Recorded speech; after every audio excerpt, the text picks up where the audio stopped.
देखिए, ये जो बयान दिया गया है ये राजनीतिक बयान है और इस बयान के माने क्या है कि किसी तरीके से उसी दिशा में चला जाए जहां पर बीजेपी को फायदा हो, ध्रुवीकरण की बात की जाए।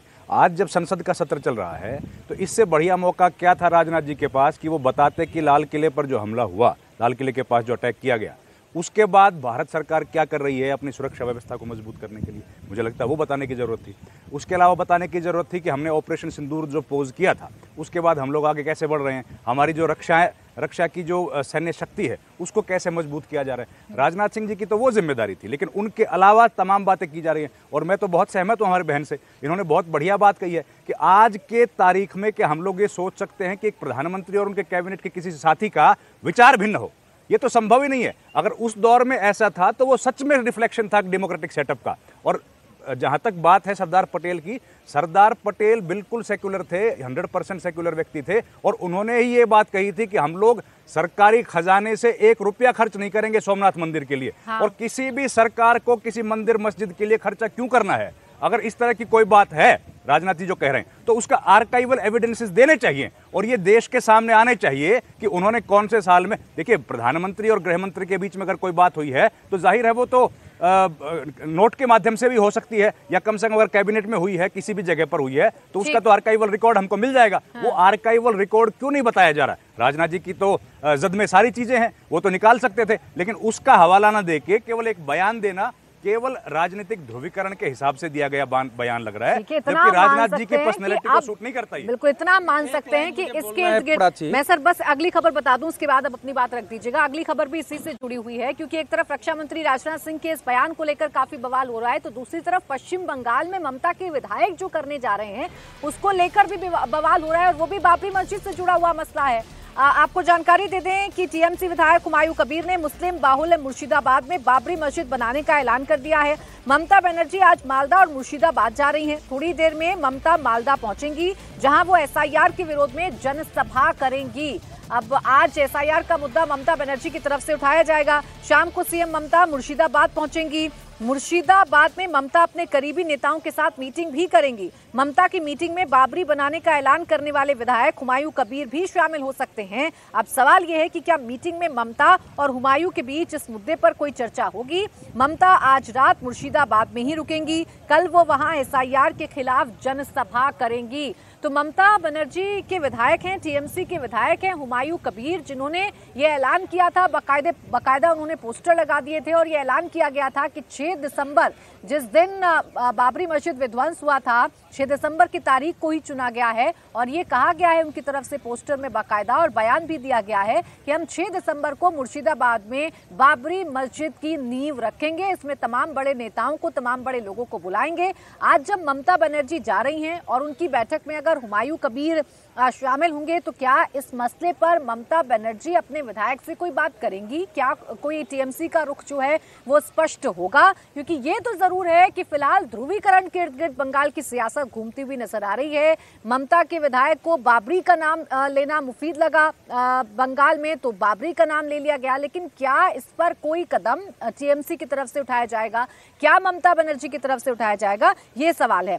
पश्चिम बंगाल में मालदा और मुर्शिदाबाद दोनों ही मुस्लिम बाहुल्य जिले हैं। मालदा में जहां मुस्लिम आबादी 51% है, तो वहीं मुर्शिदाबाद में 66% मुसलमान हैं। 2001 के चुनाव में मालदा और मुर्शिदाबाद दोनों ही जिलों में ममता की पार्टी का दबदबा था। मुर्शिदाबाद की कुल 22 सीटों में से टीएमसी ने 20 सीटों पर जीत हासिल की थी, जबकि बीजेपी को सिर्फ 2 सीटें मिली थी। इस बार के चुनाव में मुर्शिदाबाद का दंगा और बाबरी मस्जिद का निर्माण बड़ा मुद्दा बनने जा रहा है। सवाल यह है कि क्या ममता का मुर्शिदाबाद प्रयोग चुनाव में ममता को बम्पर मुस्लिम वोट दिलाएगा? क्या इससे जो चुनावों में वोटों के ध्रुवीकरण की हम चर्चा करते हैं, क्या सीधा सीधा लाभ होगा? क्या ये वोटों में कन्वर्ट होगा? भवदेश जी, इसको भी जोड़ लेना, हम इस मुद्दे को भी जोड़ लें। बाबरी जैसे तैसे चर्चा में तो आ रही है और बंगाल में अगर ये वाला प्रयोग किया जा रहा है, ममता मुर्शिदाबाद में ही रहेंगी, तो क्या ये मान लिया जाए कि रणनीति अब आगे चलेगी ममता बनर्जी की मुस्लिम वोट्स को अपने साथ रखने की, इंटैक्ट करने की? देखिए, अगर सरदार पटेल की 150वीं जयंती वर्ष मनाया जा रहा है तो उसमें इतिहास की ही बात होगी। पटेल कैसे थे, कहाँ थे, उनका कंट्रीब्यूशन क्या था और उन्होंने कैसे किन चीज़ों को जो देश में नहीं होना चाहिए था उनको रोका। राजनाथ सिंह और कह रहे हैं तो राजनाथ सिंह के पास वो सारे तथ्य होंगे और वो तथ्य पहले से उपलब्ध हैं।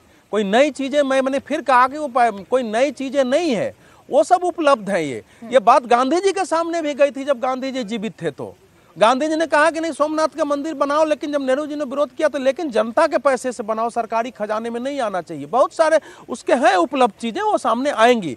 लेकिन आप बताइए कि बाबरी मस्जिद की इस समय शुरुआत किसने की है? अगर वहां से वो बयान नहीं आता है, वो अगर हुमायूं कबीर नहीं देता या उसका तृणमूल कांग्रेस खंडन कर देती, कांग्रेस यहां से विरोध कर देता, दूसरी पार्टियां विरोध करती कि हो गया है, तो क्या ये इशू उछलता? और आज भी ममता बनर्जी वहां जा रही हैं, लेकिन इस बयान पर उन्होंने कुछ नहीं कहा है।